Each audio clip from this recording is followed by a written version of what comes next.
Americans spend Thursday being grateful, then Friday fighting over a $29 air fryer. Black Friday exists for 5 reasons. None of them are what you think. Reason number 1, it started as a complaint, not a sale. Alright, first things first, Black Friday wasn't invented by retailers, it was invented by cops who absolutely did not want to be at work. Here's what happened. In the 1950s and 60s, the day after Thanksgiving in Philadelphia was, and I cannot stress this enough, a nightmare. Suburban shoppers flooded downtown. Tourists showed up for the Army-Navy football game. The streets became so jammed that Philadelphia police officers started calling it Black Friday. Not because of sales, because the day was so miserable they needed a name that matched the vibe. Traffic gridlock, shoplifting sprees, 12-hour shifts with no backup. These officers wanted to call in sick so badly they invented a name that sounds like a stock market crash. And here's the best part, retailers hated it.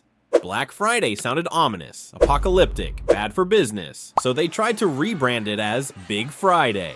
America took one look at Big Friday and said, absolutely not, we're keeping the dramatic one. Because if there's one thing Americans love more than discounts, it's naming things like they're disaster movies. So by the 1970s, retailers gave up fighting the name and did what capitalism always does. They monetized the chaos, which brings us to reason number 2. Reason number 2, the 1980s discovered the perfect psychology. Okay, so reason number 2 is where Black Friday became what it is today. The 1980s figured out the psychological perfect storm. Check this out. American retailers stumbled onto the most dangerous commercial opportunity in human history. A nation with a day off, a credit card, and a desperate, primal need to be literally anywhere except at the dining table with their relatives. Think about the timing. Thursday, you're trapped. Friday, you're free. And Christmas, the Super Bowl of gift giving, is exactly 4 weeks away. Retailers looked at this and saw dollar signs. Psychologists looked at this and saw a case study. Walmart looked at this and started ordering extra shopping carts. And here's the thing about the 80s. Malls weren't just stores. They were destinations. Teenagers loitered in food courts like it was a paying job. Families drove 45 minutes to walk in circles and call it an activity. Your mom said she was running into one store, and that was the last time you saw natural sunlight for 3 hours. So retailers started creating early holiday sales to kick off Christmas shopping season, and Americans showed up like it was the Olympics. Except everyone was allowed to compete. The uniforms were members-only jackets, and the only medal was a Walkman you'd lose by February. But here's where the psychology gets interesting, and by interesting, I mean mildly predatory. Stores discovered that if they opened early, like 6 a.m. instead of 10 a.m., people felt like they were getting exclusive access to better deals. Were the deals actually better? No. But at 6 a.m., your brain isn't asking follow-up questions. Your brain is saying, I woke up for this. It must be worth it. And look, this is where retailers introduced the doorbuster deal, a handful of insanely cheap items designed to get people through the door. 5 TVs for $99, 20 laptops at 60% off. The catch, by the time you got there, they were already gone. But here's the genius part. You're already inside. You're already awake. You're already committed. So you buy something else. Mission accomplished. By 1990, Black Friday had become so ingrained in American culture that it officially became the biggest shopping day of the year. Not because people needed things, because it became the thing to do. That's reason number 2. Now here's where it gets dark. Reason number 3. The 2000s weaponized FOMO. Reason number 3. Black Friday went from psychology experiment to full-on manipulation. If the 80s made Black Friday a tradition, the 2000s turned it into gladiatorial combat. Here's what happened. Stores started opening earlier, 5 a.m., then 4 a.m., then midnight. By the mid-2000s, some stores were opening on Thanksgiving night, which meant retail workers were clocking in while families were still eating pie. And the crowds, they evolved. People started camping outside stores the night before. Lawn chairs, sleeping bags, thermoses of coffee, treating it like a concert for a band that's just discounted electronics. Then came the viral videos, someone getting trampled at Walmart, fights over TVs, a woman using pepper spray to secure an Xbox. Black Friday became a spectator sport, except instead of cheering, everyone was horrified and weirdly fascinated. But here's where it gets psychologically weird. Retailers started using loss aversion to manipulate behavior. You know that feeling when you see only 3 left in stock and suddenly you need it. That's loss aversion. The fear of missing out is stronger than the desire to save money. Black Friday weaponized this. Limited quantities, doorbuster hours. While supplies last, every deal was framed as, if you don't act now, you'll regret it forever. and Americans bought it, literally. By 2011, Black Friday sales hit $52 billion.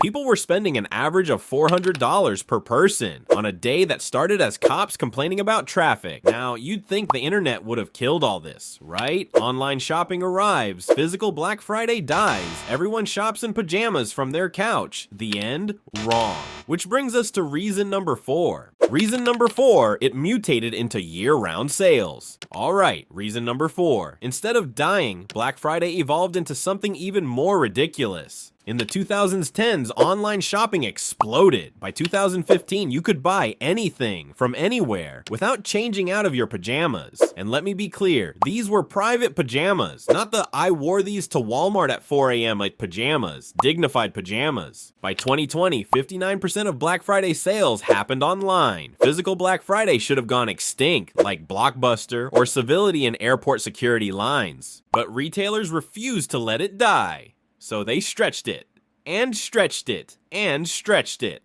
Now we have Black Friday week, Black Friday month, Cyber Week, early Black Friday deals, Black Friday in July, which absolutely exists and is absolutely unhinged. In 2023, Amazon ran Black Friday deals in October. October, the month with its own shopping holiday. Black Friday looked at Halloween and said, "Move over, I live here now." Check this out. Major retailers now start Black Friday promotions before Halloween and run them through Christmas. We've gone from 1 day of chaos to 3 months of limited time offers that are never actually limited. Target starts in October. Walmart starts in October. Best Buy starts in October. At this point, Black Friday isn't a day. It's a marketing season that starts before Halloween and ends sometime around Valentine's Day. And the best part? They still call it Black Friday, even when it's a Tuesday in November, even when it's July. The name lost all meaning, but retailers kept using it because, and this is key, it still works. People see Black Friday sale and their brains go, "Oh, this must be important. This must be a real deal," even though it's the same discount they ran last month with a different name. Black Friday mutated from a single day into a perpetual state of manufactured urgency, and that leads us to reason number 5. Reason number 5, it generates free advertising. Alright, reason number 5 is why Black Friday will never truly die. It's a self-sustaining marketing machine. And here's the thing, every year the media covers Black Friday like it's a natural disaster. Stampedes, fights over TVs, viral chaos videos. It's free marketing that money literally cannot buy because you can't pay for footage of someone body slamming a stranger over a Roomba. Think about it, every local news station runs the same story.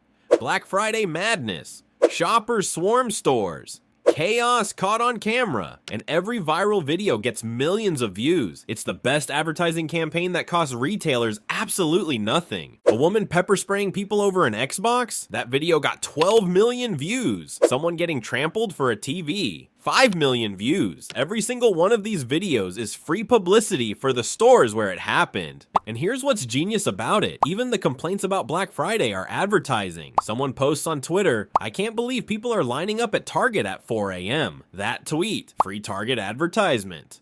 Someone makes a TikTok mocking Black Friday shoppers? Free publicity for every store in the video. The chaos is the marketing. The cultural conversation is the advertising. Retailers realize they don't need to buy ads when they can just create conditions for viral content and let social media do the rest. So Black Friday survives not because the deals are good. They're often not. Not because people love shopping in crowds. They don't. It survives because it's become a self-sustaining cultural phenomenon that generates millions in free publicity through viral chaos, media coverage, and social media complaining. Every time someone posts a Black Friday chaos video, every time the news covers the madness, every time someone complains about it on social media, that's free advertising. You can't buy that kind of cultural penetration. It's capitalism's way of saying, you thought you escaped. Adorable. If you enjoyed this breakdown of America's most aggressive shopping day, hit subscribe. We've got more American chaos to explain, and trust me, it gets weirder.